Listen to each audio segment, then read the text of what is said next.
Song పంపించారు.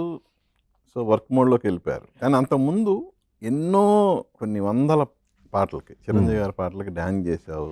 చాలా appreciation వచ్చింది. అవునండి. ఈవెన్ చిరంజీవి గారు కూడా చాలా సార్లు మీరు ప్రశంసించారు. బట్ ఆటన్నిటికి మించి నీ నువ్వు కంపోజ్ చేసిన స్టెప్స్‌తో చిరంజీవి గారు డాన్స్ చేయటం. అవును. ఆ అనుభూతి గురించి చెప్పమంటే ఏం చెప్తారు?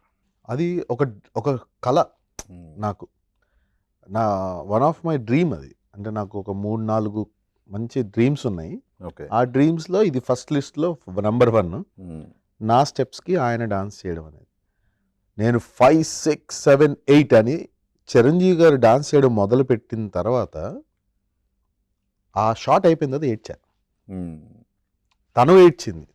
అది ఎందుకంటేనండి, ఇన్ని సంవత్సరాల కష్టం, ఎంత కష్టం కళ్ళ ముందు నిజం అవుతున్నప్పుడు ఆ ఆనందం వేరండి. అది కష్టపడ్డోడికి ఆ కష్టానికి ఫలితం జరుగుతున్న వారికి మాత్రమే తెలుస్తుంది ఆ కనెక్షన్ అనేది. ఆయనకి కంపోజ్ చేయడమే ఒక అదృష్టం. నేను కంపోజ్ చేసిన చెప్ప ఆయన అంత అందంగా చేస్తున్నప్పుడు అది ఆ ఫీల్ వేరండి అది. మళ్ళీ అది అంతే. సక్సెస్ కొట్టడం ఒక ఇంకొక మ్యూజిక్ అదృష్టం. డైరెక్టర్‌కి మంచి పాట కొట్టిన తర్వాత దానికి తగ్గ సింగర్ దాన్ని అద్భుతంగా పాడిన తర్వాత ఒక డ్రీమ్ సింగర్స్ ఉంటారు. వాళ్ళు అలాంటి వ్యక్తులు పాడేటప్పుడు వచ్చే ఆనందం, ఆ డ్రీమ్ వర్కింగ్ ఏదైతే ఉంటుందో చాలా హ్యాపీ అనిపించిందండి. ఆ ఒక్క రోజు కాదు, మళ్ళీ చెప్తున్నా. చిరంజీవి గారితో ఎన్నిసార్లు పనిచేసినా కూడా నేను మళ్ళీ ఇంకెన్నిసార్లు అవకాశం వచ్చినా కూడా ఈ మూమెంట్ మర్చిపోలేవు. మర్చిపోలేను.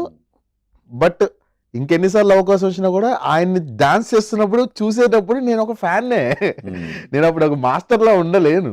ఆయన అన్నారు కూడా ఆ మాట. ఏమైనా నువ్వు కొన్ని సార్లు నేను ఏదైనా చిన్న చిన్నది ఇట్లా ఓన్గా చేస్తున్నా కూడా నువ్వు ఓకే అనేస్తున్నావు ఏంటి అని.